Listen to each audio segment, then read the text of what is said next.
Saio hau Nafarroako gobernuak diruz lagundu du.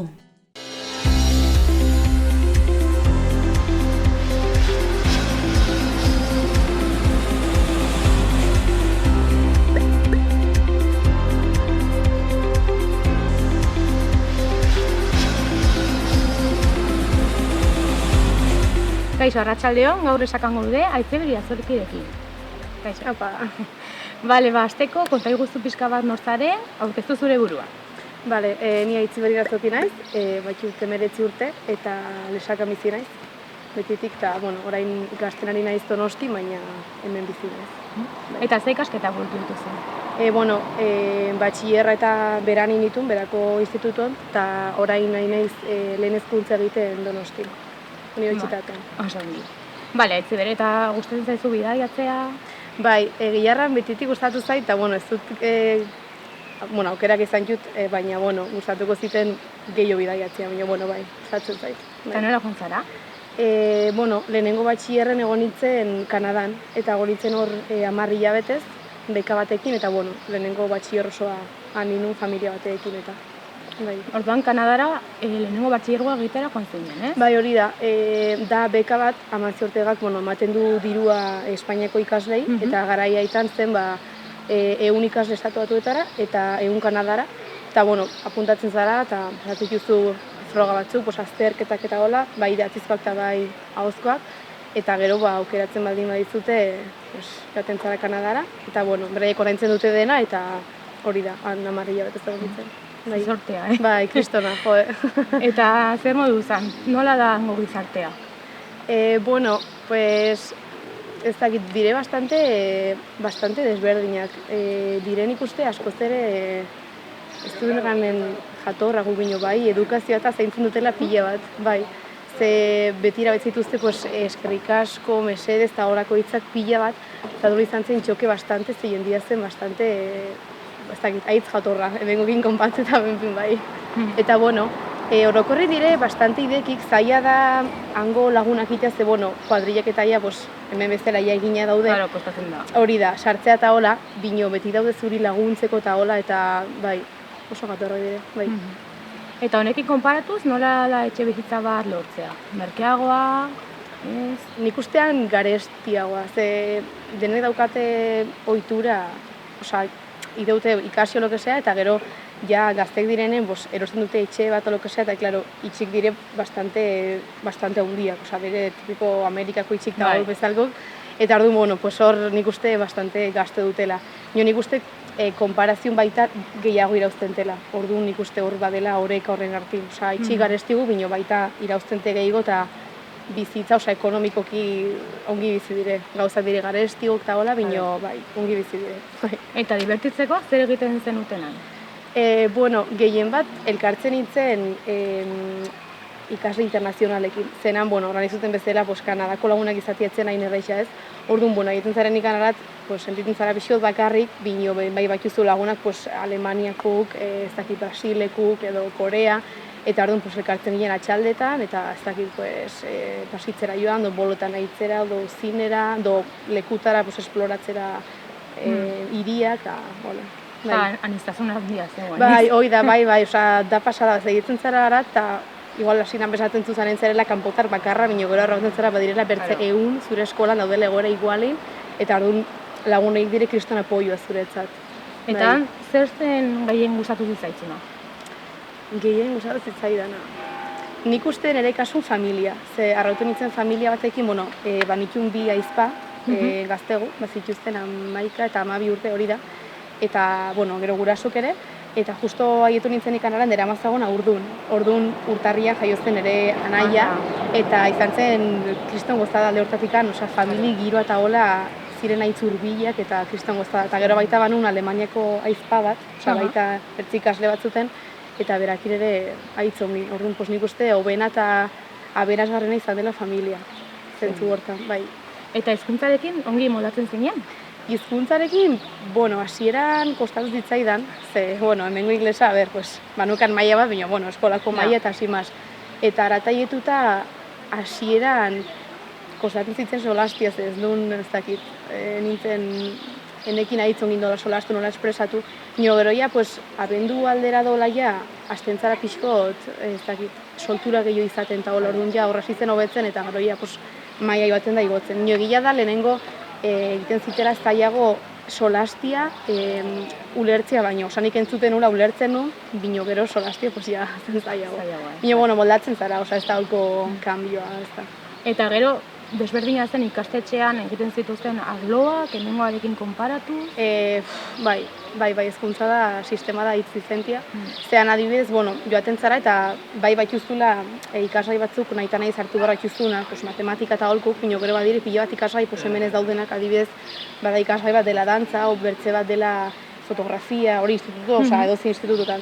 Edo baita, pues, asignatura bat dela rugby, eta baituzu horraztin 5 ordu rugby nahitzeko, edo nahi duzuna. Bai, orduan da, bada kriston aniztasuna, eta orduan, pues, egiten zarenin beti erraten dizute, pues, hartu hau edo probatu gauzak. Eta orduan, pues, nire kasun, pues, bai hartu nula kirol ezberdinak, baita nula fotografia eta olako gauzak. Orduan, bueno, alde hortatikan badugu xente ikasteko guk ere mendik bai. Orduan ongi, ez? Bai. Oso gustora, ze gainera baziren pila bat ikasle internazional, eta irakasle laguntza izute pila bat derra duzu zerbait edo, orduan, bueno, gustora egon nintzen bai.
bizitzeko toki atsegina da?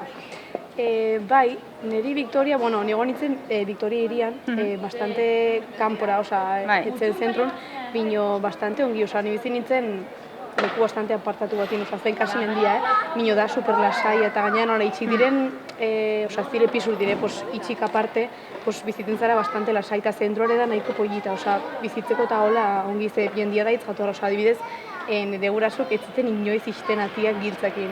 Edozein personai baten antzen, eta ideki como si nada, bai. Bueno, nik uste sobera konfidentza bine, bueno, bai, dire aski jatorrak orduan ez dute holko beldurrikan egoteko lapurketak eta hola, orduan, bueno, bai, ekiko egiten. Eta ze toki edo hiri ezagutu dituzu? Bueno, Victoria hori izan zela egonitzen hiria, eta gero, egonitzen, porretan txango motzetan bat izan zen, estatu batuetan, egonitzen Seattlera, internazionalekin, ikaslekin, eta gero baita joan nintzen Tofinora, zela gure Irlan, iparralderago baden leku bat, eta nahiko pollita, tipiko surfiteko eta hola. Eta horretaz aparte, agonitzen beti Victorian, eta gero bitxango horiek. Eta hango jendea, ze saletasun mota zituzten? Gehien bat, gaztiri gehien bat gustatzen zaien pila bat kirola itia. Eskolan baziren pila bat kirol, neguku, kudaku, bazten dentikan. Eta hori mazuten kristun zaletasuna hortako, igerik eta rugbia, futbola, nahi zen guztia, atletismo eta holko gauzak. Eta gaute baita zaletasuna, kirola hori praktikatzen baduzu joateko lehiaketatara eta hola. Igual ere aizbak bat egiten zuen lehiaketak igeriketana, eta beste batek tipiko korrika eta atletismo antzeko. Eta baita gimnasia erribika eta hola, dire bastante kiroltzalik. Eta hango janaria gastronomia nolakoa da? Bueno, a ber, jaten dena ez da txarra, hola, zapore ez da hola, bino bai dela, osasunantzat, ez da hori da, bai. Orduan, erraten da beti, estatuetan eta hola, badirela pila bat, McDonald's eta janari azkarra eta hola, bino Kanadan ere bastante, da hori bastante sartua. Kanadan igual gutxigo nik uste, bino alere janaria ez da hain hona hemen bezala, hori da gauza nik uste gehien falta motan una. Eta zer leku bizitatzea gomendatuko zenioke Kanada joan nahi den pertsona bati? Nik ez da honit zautzen bino, nik uste, edozein leku dela kristona, ze inunikan baita eskala Toronton edo Vancouveren eta aparte Vancouveren egon nintzen egun bat eskursio motz batin, dire hiri superpolitak, targazi eta lakus baiozu dire hitz politak. Eta orduan nik uste edozein Victoria bera da hiri bat haitz polita, orduan nik rekomendatuko nun edozein hiri, Kanada berez, Kanada badu kriston natura eta gola, orduan edozein hiri nik uste polita dela bizitatzeko. Eta Victorian nola ikusiak dira atzerritarrak? Nik uste, nik ondutu nintzen ahietzerakun, baztekiten hor ginela, eta bino etziguten holko, ez da etzigutela kasurik iten, bino zaudena inoitu gizatzeko kanpoko jendia, zinula destakatzen hori da, hemen igual guzten zu egun persona do 30 kaletik aribiltzen dela kanpotarrak zaratzen zu, ez da raro ez? Edo ze kuriosoa, lo que sea. Bino handa, daude hor, eta igual, tarzukerik guzten zu bai kanpoko jendia, gehiena direla, haunitz direla kanpotarrak orduan, badute haitz normaltzat bezala.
Berriro itzuliko zinateke Kanadara? Bueno, lehen gurtin ja, bueltatu nintzen eraizpakin, bai. eta egon nintzen, horra meka egunez, eta bizitatu nituen, familiko eta hola. Mino, bidea egiten motza, halko banu bueltatuko nintzen oaintxe. Lo único, egaldik eta hola direla bastante garestik, eta hor baita, alojamiento eta historio, hor da barra da, orduan, ahorratzen baldin badut, nahiko nun bueltatu bai. Vale, konta eguzu anekdotaren bat. Anekdotaren bat. Adibidez, dirizkuntzakin lotuakola, horreitzen naiz, hasieran, enekira hitzon gilesez. Eta behin mino horietan pasaziten, adibidez, lehenengo egunetan joan nintzen familikun gana, eta eskatu nien wifi-in klabea. Eta, klaro, nien deitzen wifi. Eta ziaten deusen lertzen, eta bin plana, igual nizken nahi wifi en esta casa. Eta, klaro, nire azken joan nintzen salara, eta seinaltu nien rutera, en plan, horren klabea. Eta aten dit, wifi, eta, klaro, holko paridak iten dute ez ulertzia, bai. Eta, adibidez, hizkuntzakin baita, agitu zen ikan abendua, 30 inun Skype emengoko familikin, ze justoan atxaldeko iruk jaziren hemen 12, bada 9 orduko diferentzia. Inun Skype eta hasi nintzen solasin euskeraz, eta klaro, erokin itun hilabate batzuk euskeraz zingabe. Eta orduan, hasi nintzen, nire lehenguzu kirrizka, eta ninken ulertzen zebazen, eta rantziaten, eski, bazu, azento bat, zuk ere ez dakizuna. Eta klaro, nintzen konstiente, eta holko hizkuntzakin, azkenin pasatzen dire holko txok eta gaizki ulertu horiek, eta gehienak holko izan dire, bai. Ziona. Eta orain zertan ari zara? Orain, ikasten karrera, magisteritza, Donostin, eta gero ibiltzen aizudan, talde batekin, berbena talde batekin, herri-zerri, bestaz besta, eta hori, ahorro batzuk egiten, bidaiatzeko. Eta zer jotzen duzu? Nik teklatua. Bai, teklatua, gitarra, bateria eta txikitixa. Vale, eta hango zerbait egin zitzaizun hunkigarria? Ni horreitzen naiz, jaio zen ikan ere nahi izan zen ze pasada, ez? Izan zen bastante hunkigarria. Eta baita, aizen ikan jaur biltzen ekaina, osaia bueltatzeko, itxera bueltatzeko garaia. Horreitzen naiz, nire hango amak erraten zitela, eski, etorri zaizkita izbak, zura izbak, beraia alabak, terran diatea hunditan nahi hotel izan zu ezela, ez dakitze, eta hori izan zen, ke monas, ez? Baziten holko referente modu, eta hori izan zen bastante, ez dakit, kriston binkula, kriston lotura hiekin, eta bai. Hori izan zen zaien, bai, hori da, bai. Vale, eta bukatzeko, zu egondako tokia, nola salduko edo propasatuko zenioke beste pertsonagatik? Nik erranen nun, Victoria dela leku bat, haitz bolita, bai edifizio eta hola, downtown dela, zentroa da hitz polita, bino gero baita, badu gauza hitz bitxia dela, zentrotik super urbil, igual, hartzen zu busa zentrotik kanpoko herri batera, eta tarten igual, bajatzen zara parada batin, eta ibiltzen zara pixko eta bada kriston lakua. Tardun da kriston gozada, ze dire gauzak enitunak espero egotia, hainbertze ur sentido hortan baita banun itxasoa, adibidez nire eskolko lehitikan guzten zen itxasoa, eta ez dakit bizitzea irra batin da kriston gozada, orduan da entorno bat haitz polita, bizitatzeko eta hola haitz polita. Bai. Oso ongi. Mila esker, zure historia kontatzeagatik. Venga, agur.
Saio hau Nafarroako gobernuak diruz lagundu du.